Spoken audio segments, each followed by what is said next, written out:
Guys, you know what's crazy is we've been doing these memories for quite a few months now, and even after that time, we're coming up on first.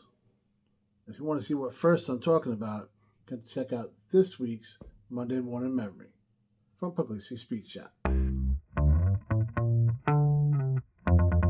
As usual, guys, we'll cruise over here to the books, and clearly we're going with this guy. So if you see this the setting here for this picture on the front, this is my buddy Chip's house down in North Carolina. And you see I have my two cars sitting there. We all had quite the collection when we were living there, and we might have been a bad influence on each other. These things just happen. You tend to hang out with guys that have like interests, and you can feed off of each other, if you will.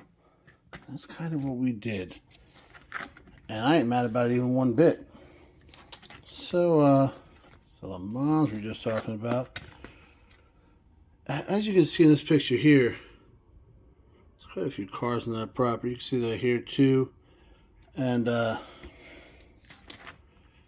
well, here's the next one, guys. This is Megan's 1951 Dodge truck. Clearly it's a half-ton pickup. Has a cool little flower thing on the door there. You see a little better in this picture. Let me do this anyway where I zoom in. Get the shadows gone, huh? Guys, this thing was so solid. It was unreal. We're going to sit down and talk about it. Because, guys, you are not going to believe. It's Max. That's a good dog. What we got this thing for. It's just a good look. They call it the pilot house. And that picture right there tells you why. She was beat up. She had an old farm truck. Maybe a nursery or something. I don't know. Get rid of this. There you go. There's a battery right under the floor there. Solid floors. Solid everything, guys. This truck, I could not believe just how solid it was. And we're going to leave it right there and sit down and talk about Megan's first old truck. So I mentioned when we bought some of the other cars, like the 35 from my dad, the 64, even the 53 Caddy, the Navy gave me a bonus, and when you're 20-something years old and you get money you didn't expect, you start buying stuff. This truck was kind of no different. However, we had transferred from California out to North Carolina. We sold our house, and we were staying with Chip. Chip, at the time, was a single guy. He had a 3 or 4 bedroom house. I don't know. It was big, right? And nice place, and had a nice yard. Had a garage, a separate garage. He had his 56 Bel Air and his 53 Chevy truck in there. Had an office on the side, like a big upstairs, and a bathroom. His own phone out there. This is like the old timer he got it from. This is from before cell phone times. He had to make sure he could just stay in that garage all he wanted. Had ceiling fans in it, air conditioning, the works, right? So, set up pretty good. Chip had no problem with us having our old vehicles there, working on them, all that. In fact, he encouraged us to get more. This was partially his fault too. So, it was the summer of 2003. I worked days, Chip worked nights. So me and Megan would just hang around, watch TV, hang out with Andrew. He was 3 years old, so he'd go to bed early, and we'd be on Chip's computer, because before you had, like, your cell phone just had the Snake game on it at the time. So we go looking, we're looking for houses. It's really what we're looking for. But we kind of get sidetracked. When I say we, I mean me.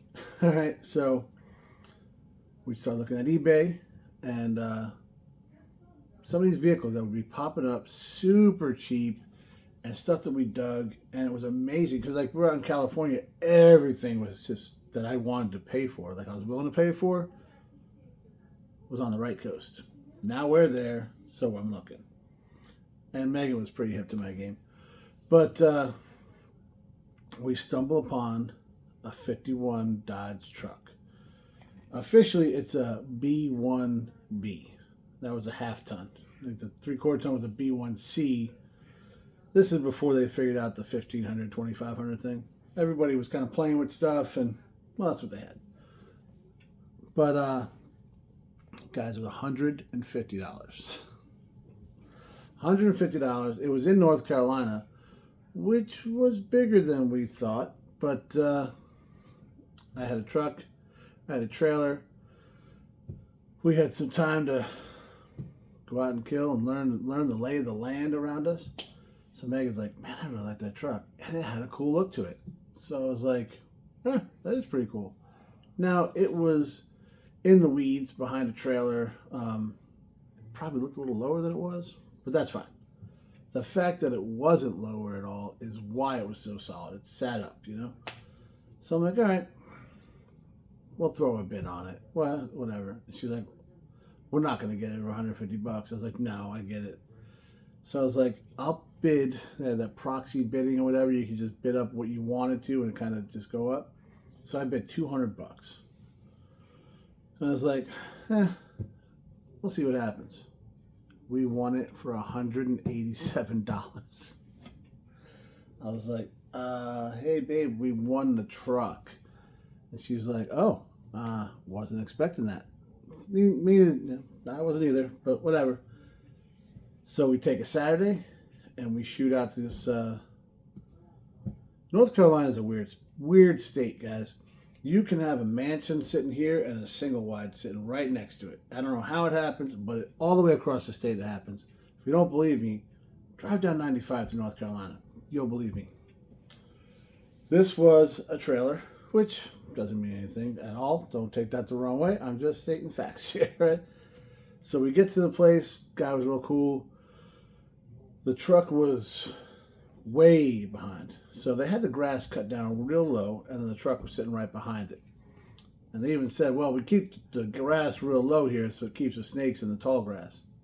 I said, that's where the freaking truck is at, dude. So I end up, I guess did I disconnect the trailer? I don't think I did. Either way, we yanked that thing out of there with my Dakota. I had to come along that then broke.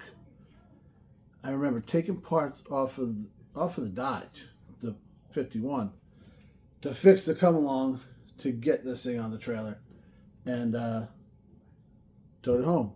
That Dakota was a beast. I had no issues with it at all. It was really set up for a 1/4 ton truck. Man, this thing was set up nice.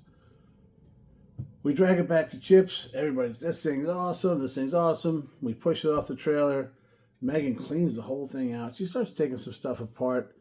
The dents you see in the front fender stuff there, we pulled the fenders off. We beat it out, put it back on, and it all fit pretty good.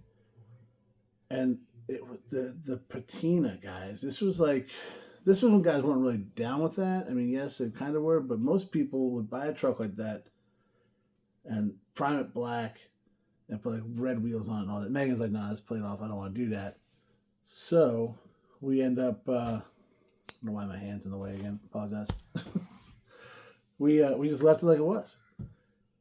We spun the motor. It was a flathead 6, guys. You know it's going to be good. So you see a trend here, though, right? Now I had a couple projects lining up. Not unlike what's happening right now. So we didn't do anything else. Unfortunately, we didn't. It just kind of sat there at Chip's house for a while. We ended up not finding a house. We bought 8 acres and had a house built out there off a dirt road. It was pretty dope and kind of exactly what we needed for the lifestyle we were starting to live. So we move out there. We get all settled up. And the house was kind of set up like the road was here. The house was set back. There was kind of like, it was old farmland. So it was kind of like parcels almost. Like there was a little, like the road came back here was the house was like on an angle. Kind of, it was pretty cool how we had it set up. Then back here was like a trench. And then the back 40 ran into it was a huge field and then a bunch of woods. So we ended up lining a lot of cars up back there. I don't believe we even cut it down. Maybe we did, I forget. But truck sat back there. I remember bringing it back there because I towed it out on the trailer, and guys, it would get muddy, so we waited for it. After the longer we lived in that land, the better it was. But being old farmland, it was swampy. For Carolina, it was right off the water. Like the back field actually went to the Elizabeth River. So yeah, there was it got swampy. So when it was dry, I went back to it with my truck. We pushed that thing off the trailer. Jimbo was with me. He didn't want to sit in it.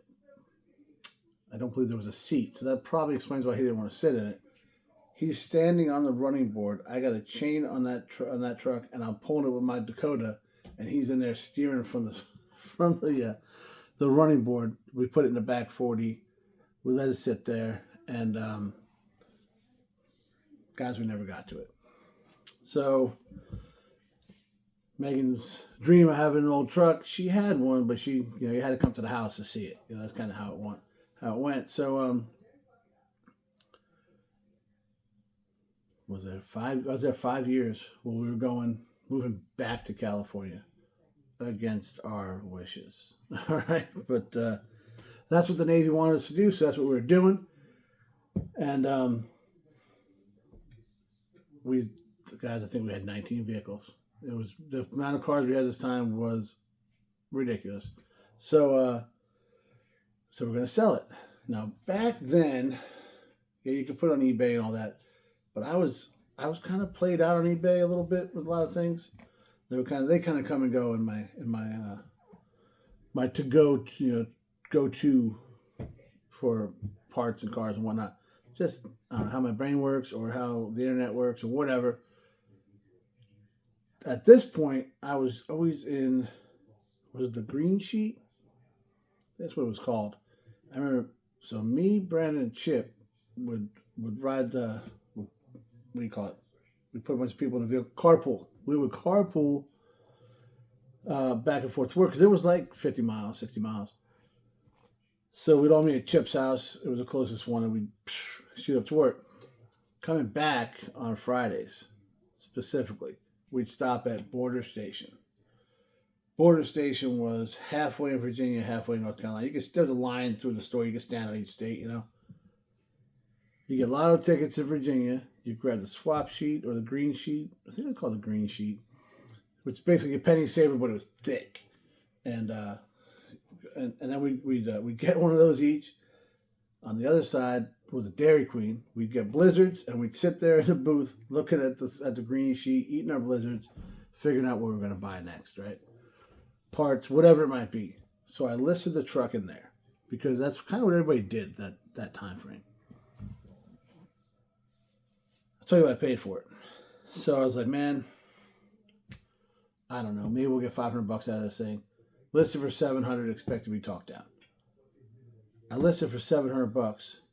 Like the next day, guys, I had it sitting out in front of the house. There was a hunt club at the end of the dirt road, and there was a couple houses down there. Maybe there was like field workers who worked down there. There was actually like labor camps and stuff. So somebody might see us and want it. Who knows? It actually got more traffic than most dirt roads would. But so it's sitting out there. This guy calls me from Virginia. He saw it on the green sheet.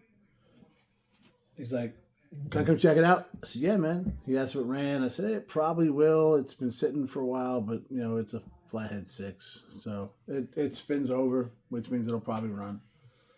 So he comes out, checks it out. There's 3 on the tree. That's what they all were back then, right? So he looks at it, and he's like, I'll take it. No negotiation. He's like, dude, I'd have paid twice as much. And I was like, well, give me twice as much. He didn't give me twice as much. But he tells me the story. His buddy had a 57 Chevy truck that he loved and he wanted bad. His buddy didn't care about this 57 Chevy. He wanted an early Dodge truck. So his buddy said, you find me an early Dodge truck, you can have the 57. So essentially, this guy's paying $700 for a 57 Chevy truck. That's why he didn't care. So you got it. These Dodge trucks are quirky, man. You gotta be a Dodge. You gotta want that. You gotta want that truck, right? Which is what his buddy wanted. So he had a trailer. He's like, I was hoping to pull it on the tow bar. I said, dude, these are like, bias ply Maypops from the '60s or something, dude. I can't have you do that. It was 65 miles, 70 miles, wherever he was going. So, I said, I got a trailer you can borrow. He lived right by the base. I was like, I'll tell you what, man, take my trailer, get up there safely, then I'll come by during the week and grab the trailer.